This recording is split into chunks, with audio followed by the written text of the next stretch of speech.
Bonjour et bienvenue sur Mon Financier, nous sommes le vendredi 3 juillet, sans surprise, la une des journaux, surtout français d'ailleurs, c'est la Grèce. Alors le référendum aura lieu dans 2 jours. Alors ce qui est intéressant, c'est qu'on commence, et oui, vous allez être étonné, à y voir plus clair.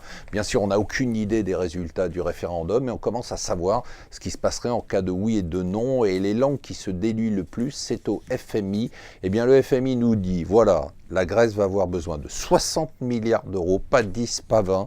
Et si on veut les aider, il faut bien évidemment qu'eux fassent des sacrifices, mais qu'on agisse sur leurs dettes qu'ils ne pourront pas rembourser. Comme on ne va pas décider de leur faire un cadeau de 100 ou 200 milliards d'euros tout de suite, il faut au moins étaler leur dette qui est de 20 ans sur 40 ans, voire beaucoup plus, c'est-à-dire au calendrier grec, on comprend mieux l'expression.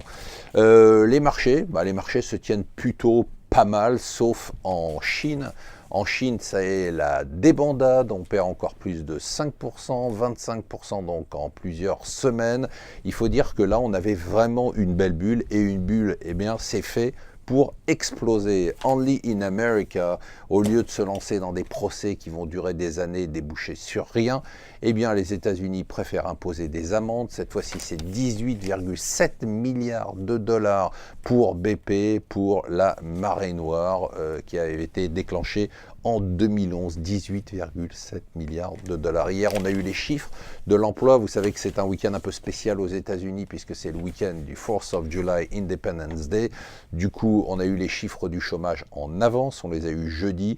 Eh bien, ils sont plutôt bons, mais pas si bons que ça. C'est un peu tout ce qu'on a sur l'économie américaine en ce moment, c'est-à-dire c'est à la fois favorable, mais c'est pas exceptionnel. Voilà un truc qui me rend dingue. Tout ou quasiment tout, y compris le Premier ministre, tous les politiques se sont exprimés hier sur ce qui semble être un drame national, la possibilité éventuelle que les guignols soient supprimés, alors que les gens n'ont pas réagi pour le chômage, pour les chiffres de la dette. Les voilà qui se mobilisent pour les guignols de l'info. Ça me paraît complètement surréaliste et ça me rend complètement fou.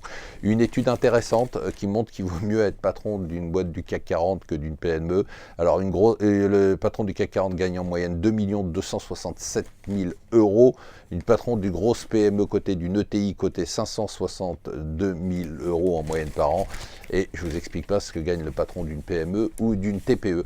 Voilà, restez avec nous sur Mon Financier.